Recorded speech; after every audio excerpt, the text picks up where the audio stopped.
Well, I do want to welcome everybody who is here and to our ESN conversation on When Work Hurts. It's an interview with Meryl Herr, who has just put out this very timely book that I think relates to a lot of us in the academy and elsewhere.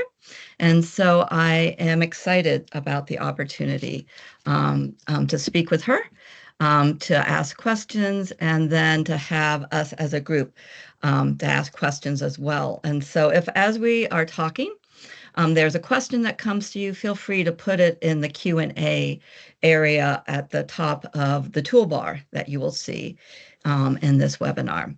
And also feel free to react or anything as we're talking, or put something in chat if you would like to engage in this conversation. But as we begin, let me just introduce you to Meryl. That Meryl Herr has received her PhD from Trinity Evangelical Divinity School and is the owner of the Good Works Group, a consulting firm specializing in educational program planning and evaluation.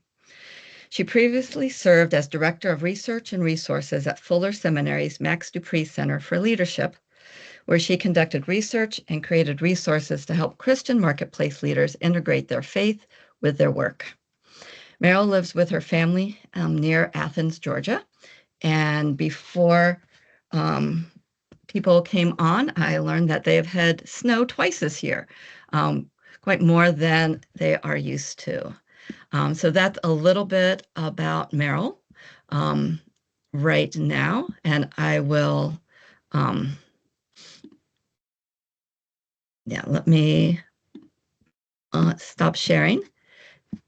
And I don't know if there's anything you would like to add to that, Meryl, before we get into the questions. No, it was a great introduction. Thank you so much for having me, Jamie. Oh, we're so glad that you're here. And again, especially after I read your book, knowing what it was about, and then after reading it, it became apparent that this is something that we need to be talking about. Because as I have interacted with graduate students, with faculty, with people in between, even people on staff with InterVarsity, people at church, this idea of work hurts is, everywhere at different things. So I'm eager to have you share what you have learned and how we can, especially in this area of the academy, what this has to say to us. So we'll just get into the questions. My first question is, what drew you to write this book at this time? Yeah, so I didn't know that this book was going to be quite as timely as it is right now. I mean, work hurt is all the time everywhere, but even as we're entering 2025, it's in the news every day. And that's not something that I had really anticipated. But I decided to start working on this book at a point in my life where I had started coming to a place of acceptance and peace about over some of the work hurt that had happened in my life and my career really not panning out quite like I had hoped. And at the same time, I had been reading and listening to the book of Nehemiah and thinking that there are some really profound lessons there in that book about work. It's not something that I had heard taught very much.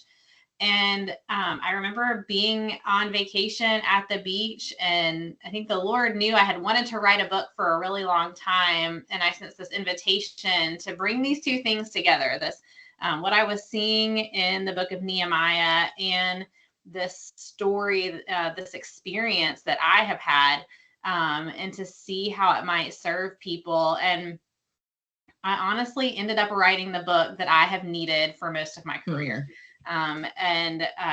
Even as I was writing it, there were different chapters that I had to go back and read to myself and really preach to myself the good news and the hope that I needed in moments when work was really frustrating or really hard. I needed to go back and remind myself there are some things that are true, and there's some things that I can do to not really like get over the work hurt, but to pursue healing and resilience in the midst of it. Yeah, isn't that true that we are often writing the book that we need Mm-hmm. and Mm-hmm. needing to go back and remind ourselves? And so thank you for writing this so that what you needed to remind yourself of is something that we all need to learn. Mm-hmm. And so I would like you to speak specifically to the participants in the webinar are people along the scholar's journey, and people who will be seeing this in days and months to come, they'll from students to tenured track faculty and all the steps and detours in between. How might this book meet them along various parts of their journey? And do you have any personal stories that you would be willing to share? Yeah, so the book actually opens with a story of me the day before I was to go to orientation for my PhD program. And so I talk about a moment when I lost my job and the absolute devastation that came with Mhm. that. Right before going to my PhD program, and that job was supposed to pay for it. And so that threw a wrench into my plans for a little bit, or so I thought. But the book itself contains several stories of people working in higher ed. There's a story of Patrick, who is an adjunct professor, frustrated by feeling stuck in a role that's not going anywhere, feeling underpaid. There's a student affairs individual in the program, in the book, who is watching his university change under a new administration, and he doesn't want to be there anymore because it's not the university that he loves, and so he's trying to find a new job and get out of it.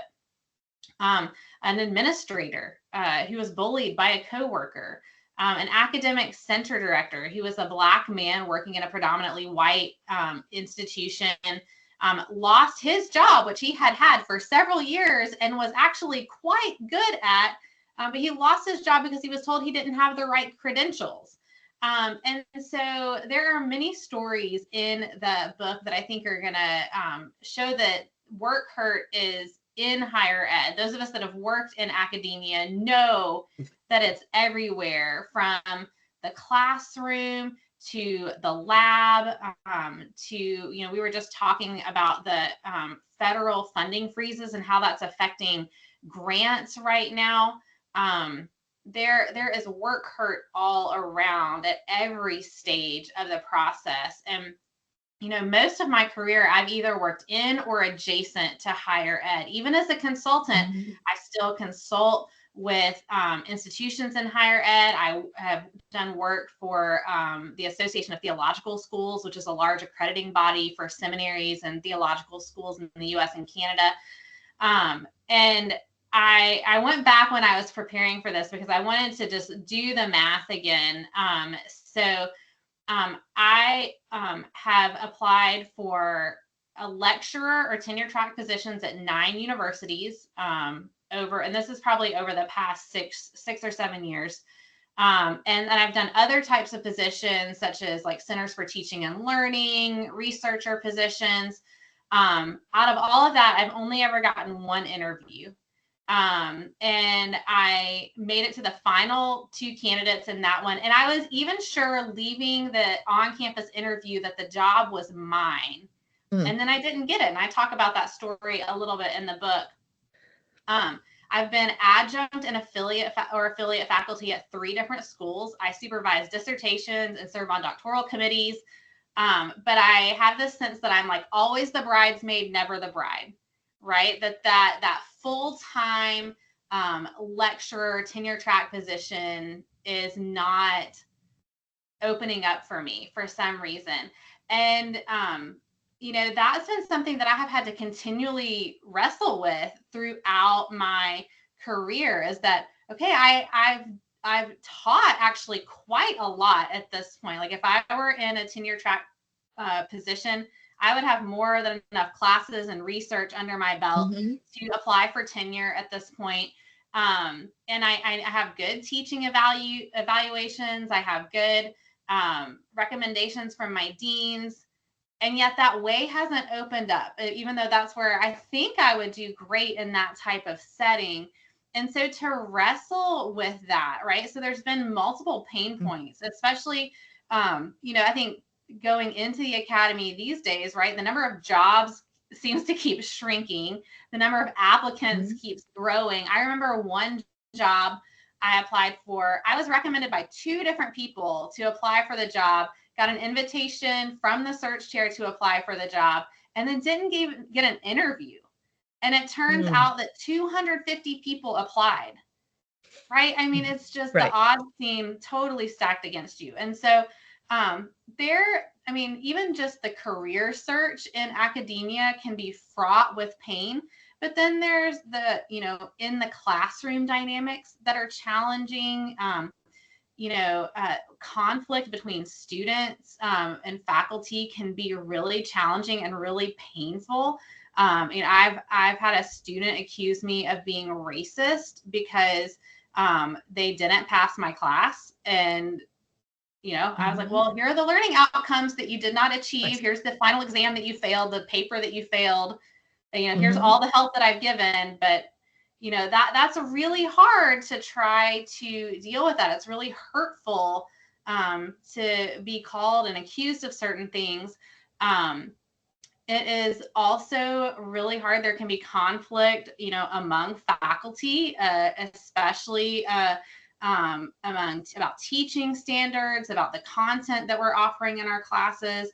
And this type of conflict, sometimes it's a natural part of being in academia, but sometimes it actually does quite a lot of damage and harm to us. And that's really what the book is about, right? We have these disappointments and frustrations that are going to be chronically a part of work because we live in a fallen world. But what the book is really addressing is that type of work hurt that contributes to a tremendous amount of emotional pain, spiritual pain, vocational pain that we need to then attend to because it starts to dim the light that we have within us and can also start to hurt us physically if we're dealing with burnout or other symptoms of work-related stress. Yeah, thank you so much for laying out that picture. I think that most of us on here who have been in the academy recognize it, definitely, that there is a lot of work hurt going on, as you said, in the process of looking for positions, as we are in the midst of research and classes, as well as when we are in some of those positions. And one of the many things that I appreciate about your book is that you don't give simple answers or claim that if you do A, B, and C, it will all turn out. And I particularly resonated with the quote on page 40. Let me read it here. When suffering from work-related hurt, it's not uncommon to enter a time of wrestling with God. We have to work out once again what it means to follow God, even when we might experience pain. I was wondering if you would expand on this for our participants, and what does it look like to wrestle with God in situations of work hurt? Yeah. So this quote falls in a section of the book where I write about different kinds of displacements we can experience in the course of our work hurt. And in that term displacement, I'm borrowing from Henry Nouwen and friends who talk about both external and internal displacements we can experience in the midst of pain and suffering or change. There are things that don't feel the same inside anymore. And so with this particular quote, Jamie, I'm talking about spiritual displacement. And the idea there being that especially for those of us that are people of faith who are trying to attend to God, pay attention to God's leading in our careers, in our work, that when things don't pan out the way that we hope, we can actually really start to doubt God's care for us, God's love. We can start to doubt our sense of calling. And that can be really discomforting for people, especially if we're used to a sense of peace, or maybe we've been raised to think that it's wrong to question God or wrong to be angry at God. Then we really struggle with those uncomfortable feelings of, well, what's happening, and does God still love me and care for me? And I thought of an example. I was applying for an administrative faculty position at a university, and on paper, I was a great fit for this role. I mean, I was like, oh, I feel like this job was made for me. And a few weeks after I applied for the job, I got an email from the dean's office saying they were reclassifying the position from an administrative faculty position to a lecturer position. And would I be interested in, or no, they hoped that I would reapply. And I was like, oh, this seems really positive and like a great sign. And then later that day, the search chair was the one who sent me the link to the updated job application. And I was like, oh gosh, they clearly they want me. I mean, this never happens that the search chair is going to interact with you when you are applying for a position. This was at a big university. And so I thought, oh, I must be a worthy candidate. Maybe they also think that I'm a great fit for this. So I quickly resubmitted my application. And then a few weeks went by and I didn't hear anything. And we all know that hiring in academia is so painfully slow. So, I mean, I waited a good fair amount before I emailed the chair again. And I was just like, I just wanted to follow up on my application. And then I got the dreaded email that, and I pulled the quote because I think we've received these emails. If we don't get ghosted altogether, we were very appreciative of your interest in the position, and the committee was impressed by your body of professional work.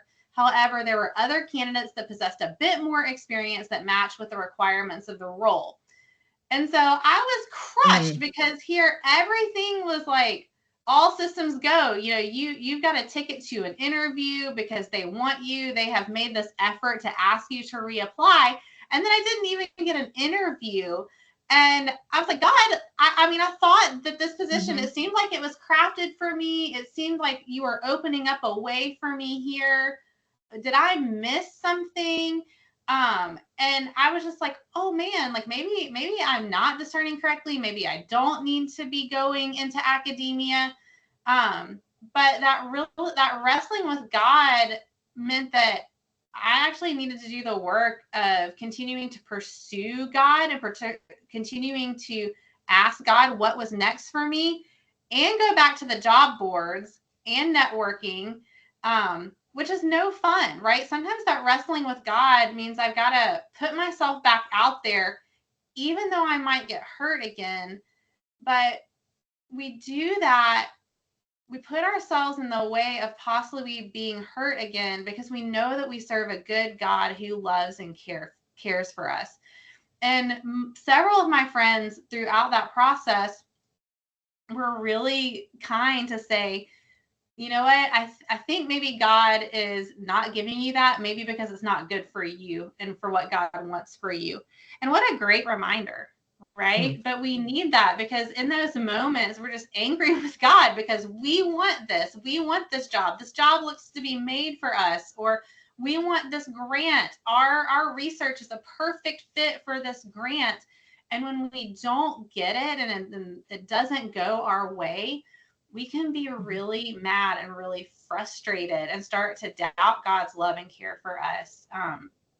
But we can't stay there. It's okay. I want to say, like, it's okay to be there. It's okay to really wrestle with what God is doing. I mean, Jacob wrestled with God, right?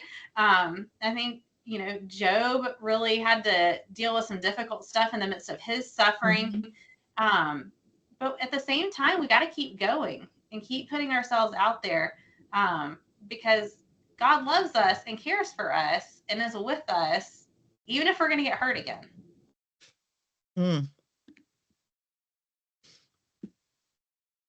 Yeah, good word. Thank you, Meryl, for that, because I think it can be easy to want to just bypass that wrestling and say, and to put on that happy face. It's all okay. But as you said, we need to acknowledge that there's great disappointment out there, and have, you know, present God with our questions and wrestle. So again, as I said, I really like that, what you are encouraging us to do. And you had mentioned as you were describing what kind of drew you to write this book at this time was, looking at Nehemiah again and recognizing there are some things in Nehemiah that really speak to our time. Would you mind sharing how you see Scripture addressing work hurt Sure. specifically? Mm-hmm. Yeah. So it's interesting. The book chronicles the story from the fall of Jerusalem to the rebuilding of the wall in Jerusalem. And I would say that those stories don't hit work hurt head on, but work hurt is in the stories. And so you'll see that in the book. Even particularly, I was interacting with someone on LinkedIn recently talking about some of the recent job loss that's happening as a result of funding freezes and federal workforce cuts. And that individual was, wanting to argue with me about where to lay the blame, and I was like, that's not the point I'm making. The point I'm making is the work hurt is real, that people need compassion. But I wanted to say also, I didn't want to write this really long reply, but actually in the book, there is one of the stories in the book from the book of Nehemiah is a story of political actors who are making work difficult for people. And so that is part of the biblical story, and we want to pay attention to it because there are lessons of encouragement and hope and resilience for us in that. I think there are two other places that I would draw out when it comes to work hurt that I think Scripture speaks to. There are many, but two that come to mind and that are really meaningful to me. One is that we see work hurt from the very opening pages of Scripture. So we look at Genesis 3, right, which is where Adam and Eve disobeyed and God laid out the consequences for their sin.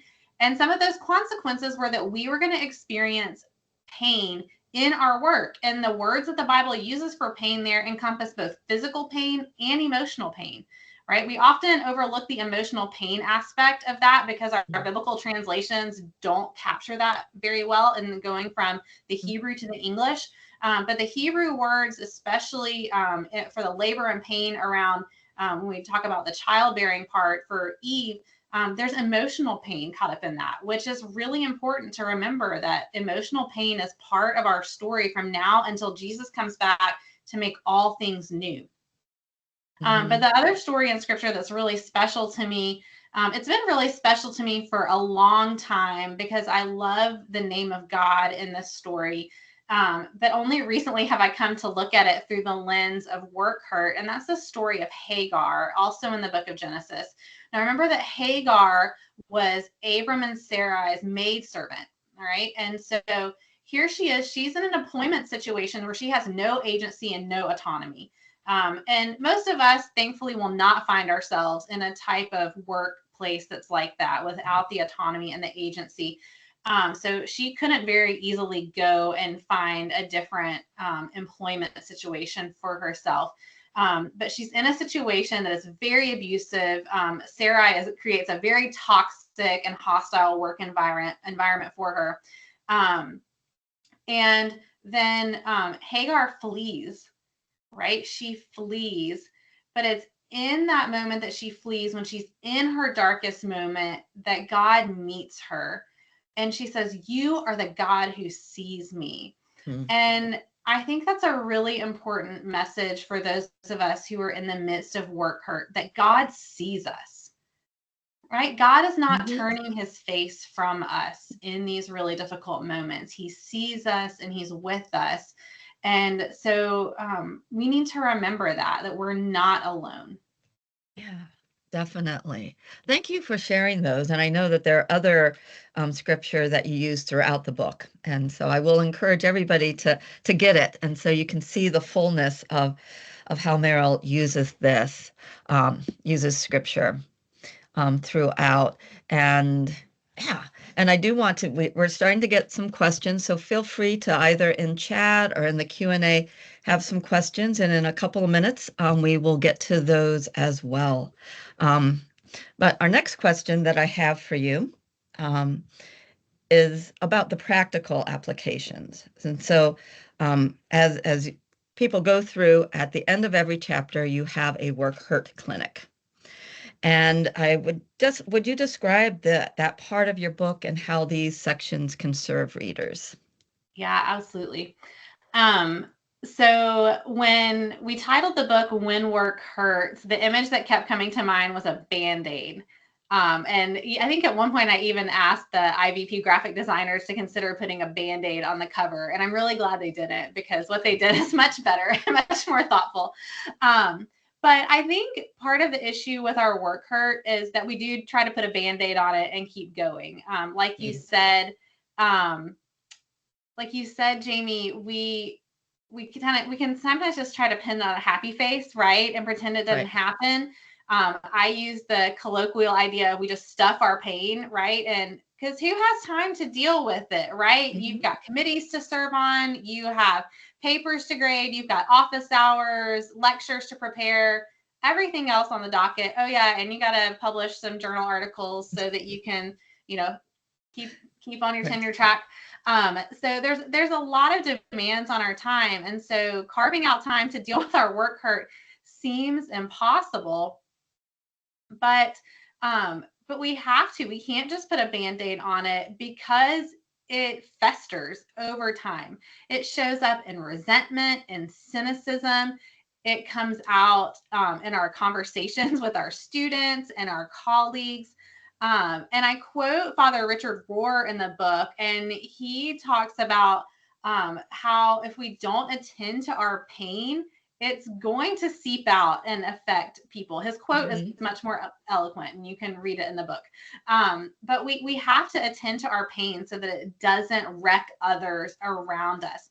And so I wanted to offer a way to attend to our pain that's more than putting a Band-Aid on it. And so I know I'm guessing that many of our listeners have gone to WebMD or Mayo Clinic online to self-diagnose or figure out the prognosis for some kind of physical ailment.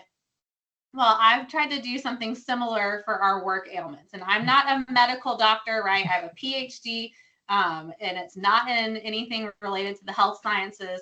So I'm not trying to give you a formal diagnosis or write you a prescription, but I am trying to help you pay attention to some of the symptoms you may be experiencing that may indicate that you have some unaddressed work pain that needs to be resolved. I'm suggesting some of the possible causes of that pain and the symptoms that you're experiencing, and some steps that you can take to begin to find healing and hope. And in some ways, those sections are really just a summary of what I've laid out in the chapter. But I wanted to give you some really practical steps to take, and to remember that, like, if I'm in this situation, here's something I could do that may lead me toward healing and hope. Great. Thank you. No, I really appreciate, seeing that practical application. It's not just theory that we're talking about here.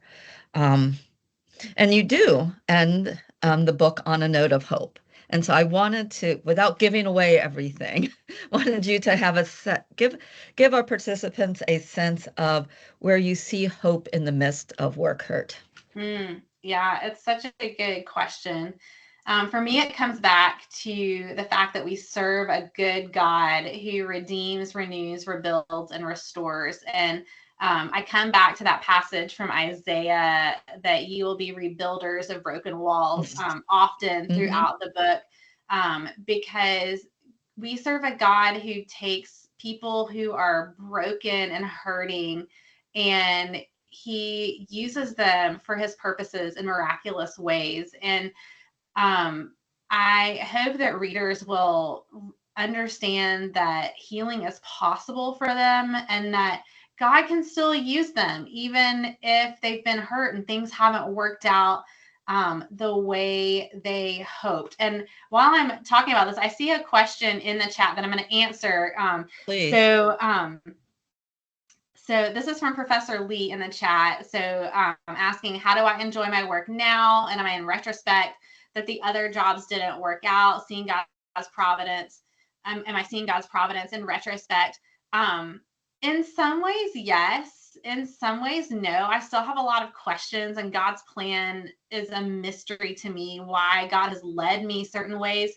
But the hope is that I've seen God's care and providence in my life, even when things haven't worked out the way that I planned.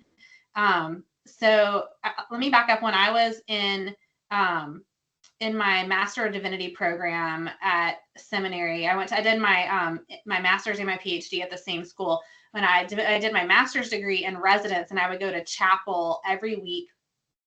And at Thanksgiving chapel, they had a time for testimonies. And I always remember the testimonies of students who came up and had these stories about how God provided every penny they needed for their master's program that year. Like that they didn't have any, I mean, it just was miraculous how the tuition money showed up. And I was just like, oh, it's so inspiring. Well, I tell this story in my book about losing my job the day before I was supposed to go to orientation for my PhD. And I didn't have a fully funded PhD. I know a lot of people say don't do a PhD unless it's fully funded. Well, if God calls you to do a PhD, go do a PhD and like trust God with the rest of it, right? Like, God paid every penny for my PhD, and I walked out the door with a check in my hands. Like that is God's just overwhelming care and providence in my life. And so in many ways, and this is part of actually my dissertation research, we have to look back in order to look forward and hope. And so looking back and seeing God's care and hand on my life, the way that he's provided, the way that he's led, that gives me hope for what God has for me in the future. And so, in some cases, yes, Professor Lee, I am kind of glad that I have not had to be on the publishing bandwagon, because my personality is such that academic publishing feels very tedious and very impractical to me. And I have gotten so out of the habit of academic writing that I really love popular writing now. And so in some ways, yes, I'm very glad that I am not having to rack up tons and tons of journal articles just to get through a tenure committee.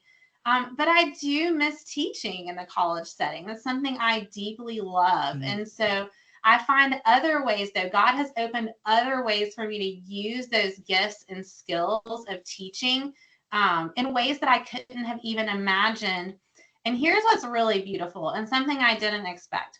My last role that I just exited, actually, last week was my last week on the job there at Fuller Seminary, the director of research and resources. That job didn't exist when I got there. I got hired as a senior researcher, and then we created my job into something new. And it was a great use of my skills and experience, being able to do both research and curriculum design type work. I also did a lot of communications and marketing. So it was a lot of opportunity to use my skills.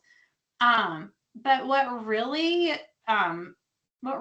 cemented God's goodness in that for me was talking to a few younger researchers that reached out to me, and they said, "You're in my dream job."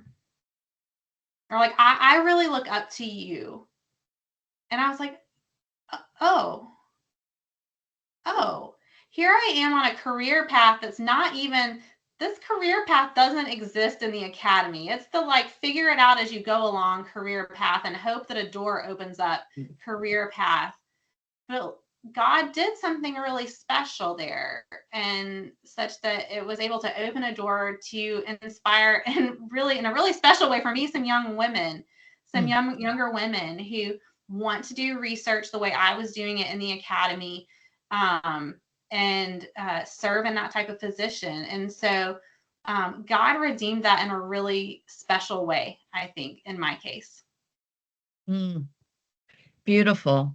But yeah, to be able to see that bit of hope, I think is key and central. And it's part of who we are as people who follow Jesus, right? To be able to do that even in the midst. So before we get to the rest of the questions, and I would like to ask this question that in addition to purchasing the book, what would you encourage someone on this call to do if they recognize they have and or have experienced significant work hurt? Yeah. First of all, if you are in that situation where you have or are experiencing work hurt, I'm really sorry.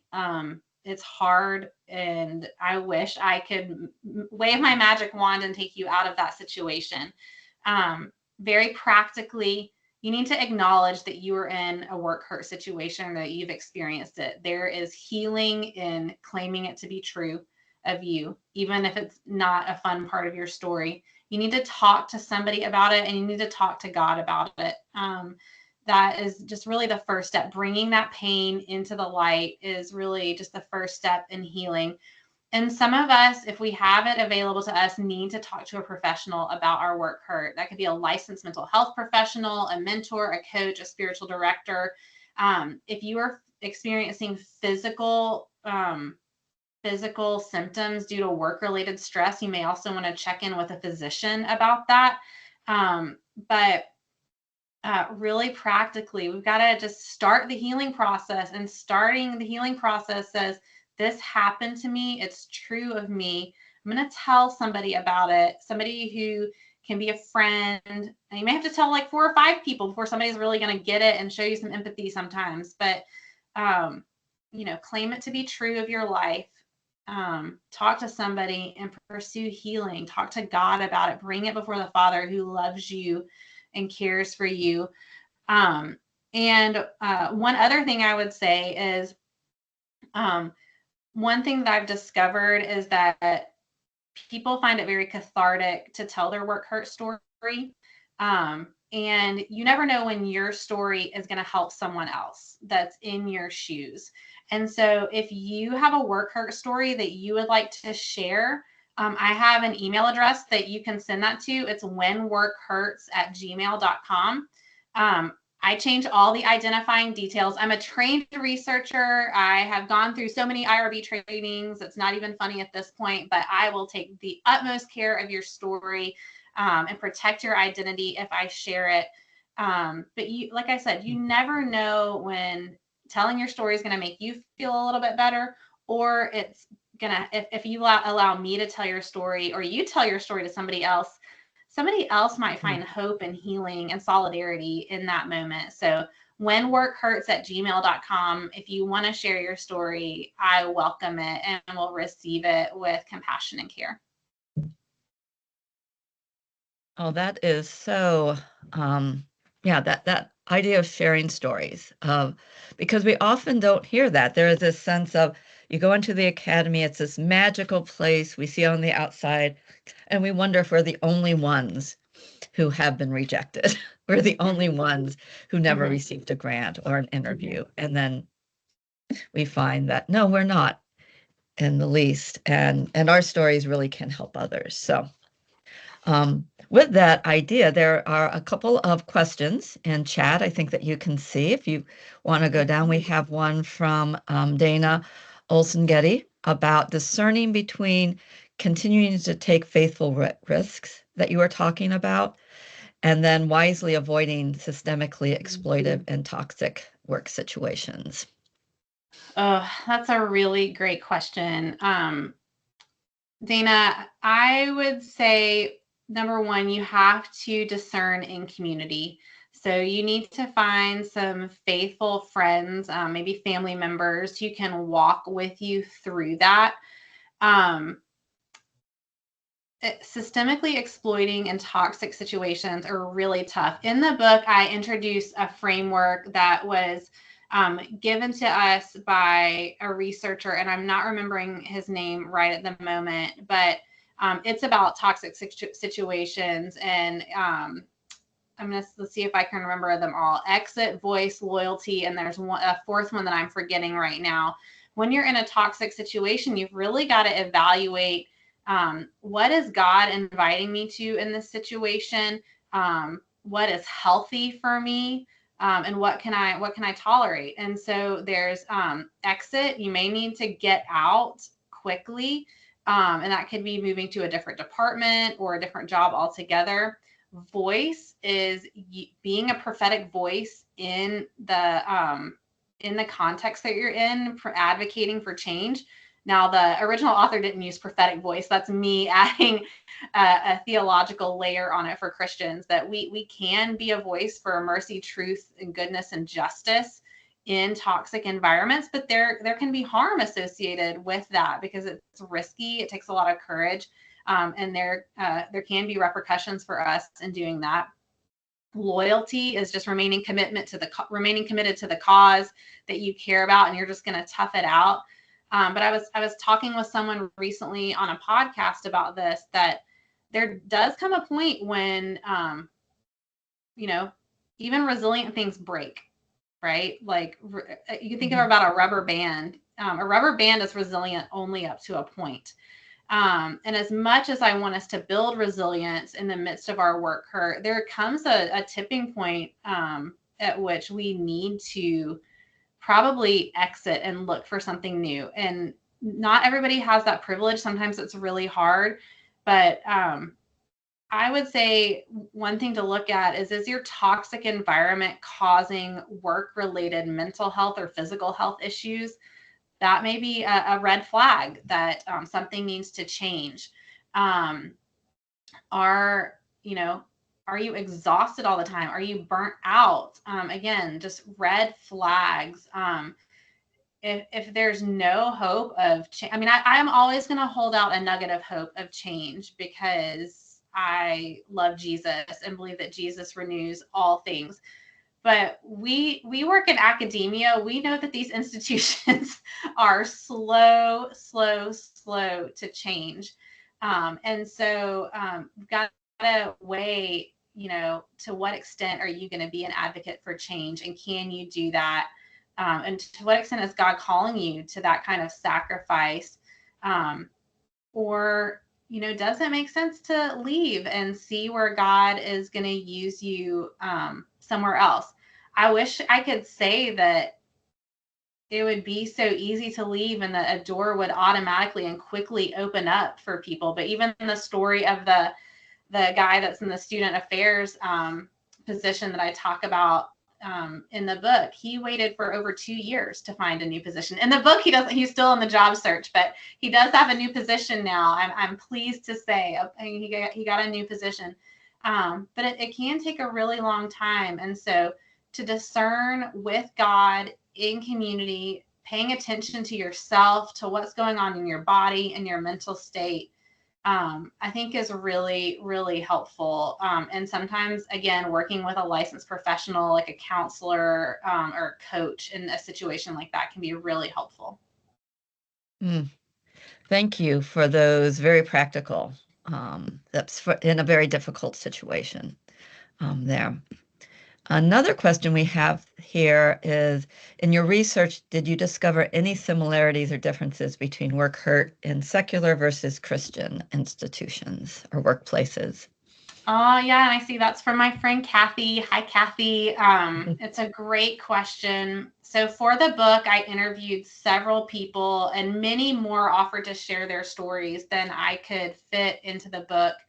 And the really sad thing for me was that about half of the stories that I got were in Christian workplaces. So Christian universities, Christian nonprofits, churches, or or organizations that were led with Christian values.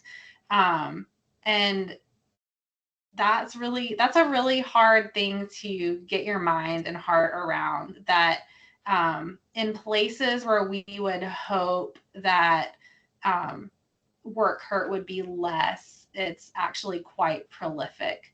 And I mean, we could do a whole webinar on the reasons why, there is work hurt everywhere. I think for Christians working in Christian workplaces, even maybe for non-Christians working in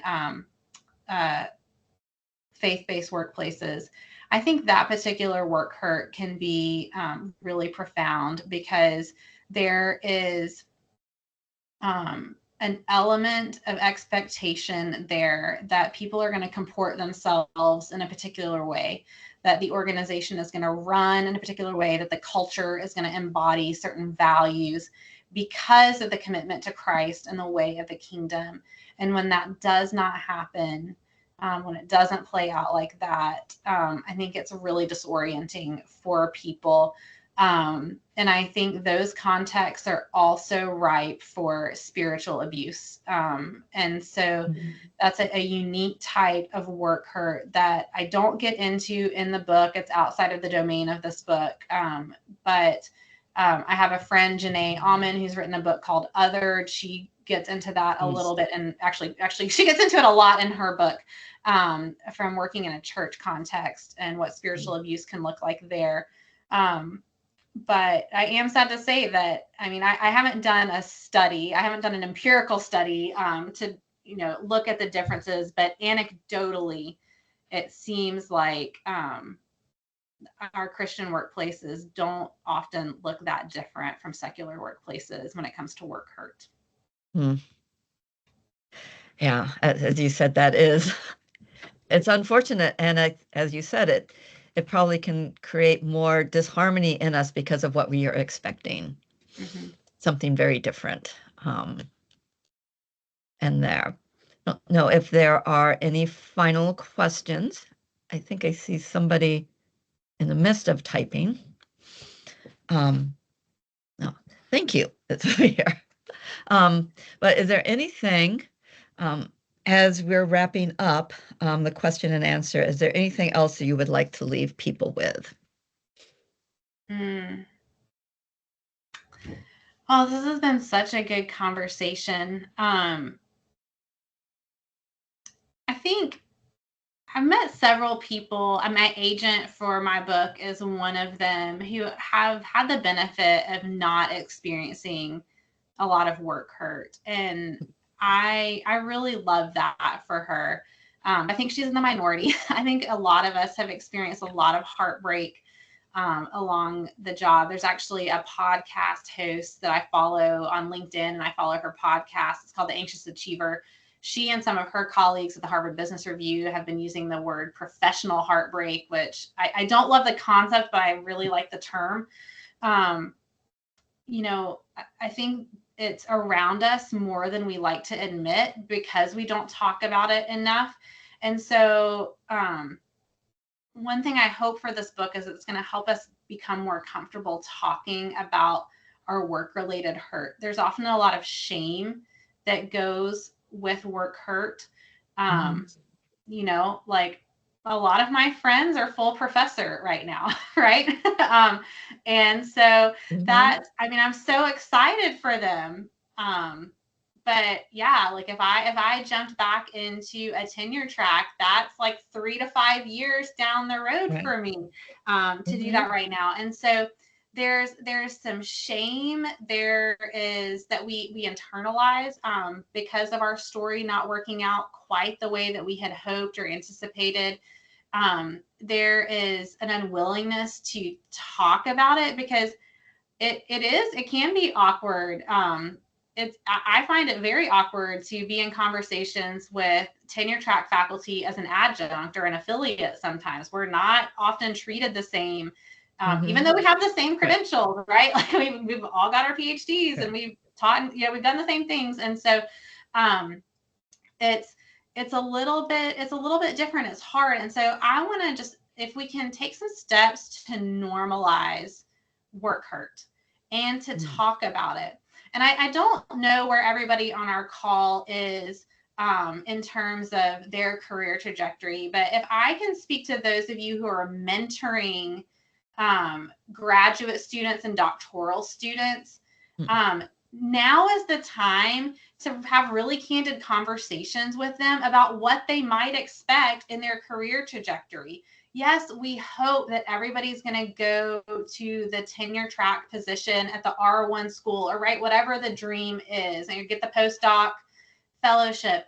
God may have different plans for them, right? God, and maybe they're not even a believer, but you could help discern that for them, that maybe they actually are suited for industry.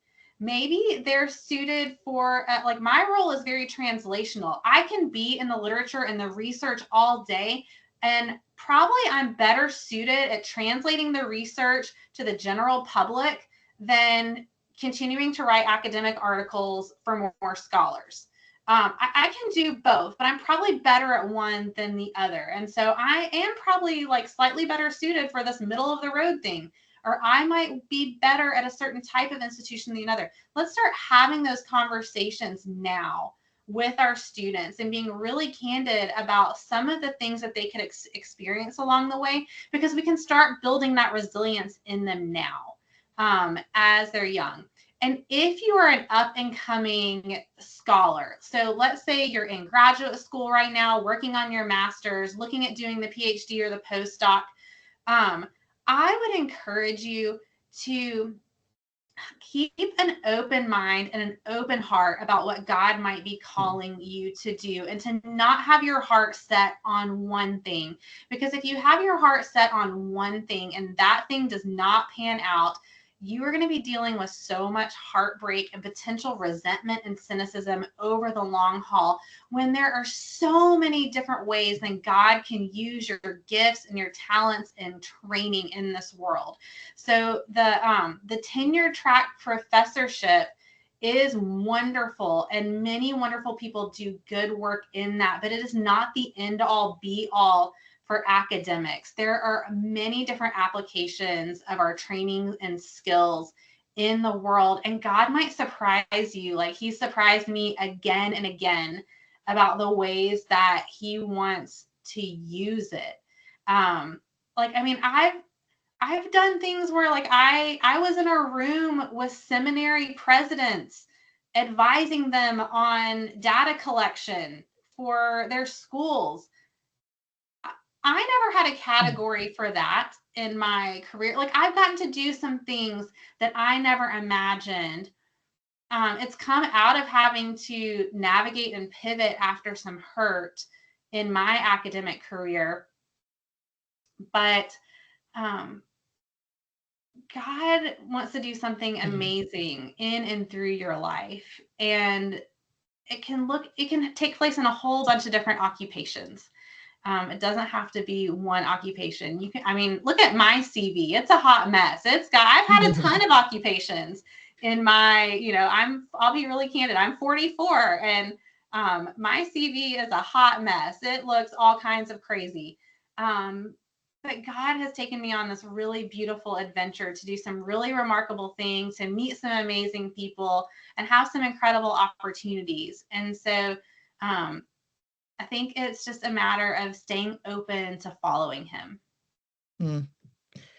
Thank you so much, Meryl, for your guidance today. And yeah, just thank you for answering your questions so openly.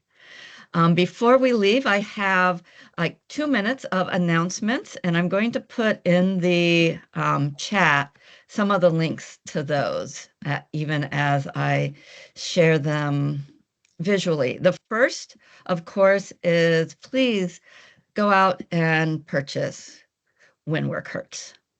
If you use the code here, IVP ESN at checkout, you'll have 25% off with free shipping. And please purchase the book and share it with others, and purchase it for others who are going through something like this, and who might be, like we all probably will. Our next ESN conversation is next month on the 12th of March, Nailing It with Nicole Massey Martin. Again, the information is there. And something that we are just starting to offer, that we will offer during Lent through InterVarsity's faculty ministry, is a prayer experience of following some of the Ignatian spiritual exercises, which some practicing spiritual disciplines can be a way to soften some of the work hurt. And so I invite you to look into that. And then lastly, the Women Scholars and Professionals with InterVarsity is having a book study this semester on the book Habits of Hope, which everyone is invited to. So again, a few announcements, and I hope those would be helpful for that you would take that invitation. And yeah, let's see if there's anything else in the chat that people would like to have. We have Meryl has her email on there. People have already ordered the book. Yeah, and it looks like Professor Lee would like to share why this was special to her. I would welcome that. Thank you. Sorry, my school address is Professor. That's just a funny part of my name that the school has there. Sorry about that. Thank you for your beautiful presentation and this honest conversation. There are lots of reasons why this is a meaningful topic for me, but I guess if there's time, I'm looking for that redemptive storyline, and I know there's so much of it, and it would give me joy to hear what's your favorite part of your own redemption story of God bringing you to where you are, that God's closed doors became these bright open windows for you. If there's time to talk about that, if there's not, that's okay. And also, I wanted to say to you, Jamie, that I love the Ignatian components that you're bringing to IVCF. I've been looking at what you're offering. I think you're the interim director right now, but the depth of spiritual awareness and contemplative grounding that you're offering is just really lovely to me. I'm a professor of spirituality. I teach at Eastern Seminary, and it's just lovely to see the Ignatian spirit run through. So I just wanted to thank you too, personally, Jamie. Well, thank you. Thank you for that. Yeah. Would you like to say anything, Meryl, to close out? Yeah, I think the redemptive arc is still unfolding. And, part of that is I started a consulting business several years ago, took a hiatus from that while I was working at Fuller, and I'm now stepping back into it. I'm in a difficult transition season right now, grieving my past role and my time with my colleagues, and stepping into new work, which I am finding invigorating, but I'm not in a place where I can say all is sunshine and roses right now, just because these liminal spaces are hard. But this is the redemption. I mean, this book, this is the redemptive arc that God would use my story to serve others. And so I'm honored to be able to share my experience and what I've learned. And I think this book is a testament to God's faithfulness. So yeah, but it is still unfolding. So I'm really curious to see what God has for me in the future and what comes out. But yeah, if they're the redemptive arc, maybe we're midway up the rainbow yet, right? So I just want to applaud you and cheer you on for being in the middle of it. It's lovely and encouraging to see you. And yes, the book is a big part of that. Yeah. Thank you for your question there and for answering. And thank you everybody who is part of this. And again, as I said, we will be getting the video out to people. And so as you know of others who this would be helpful for, we would appreciate your sharing it with others so that we can get out this good news of that there is hope in the midst of work hurt. So again, thank you. And thank you, Meryl, so much for your honesty in this. Thanks so much.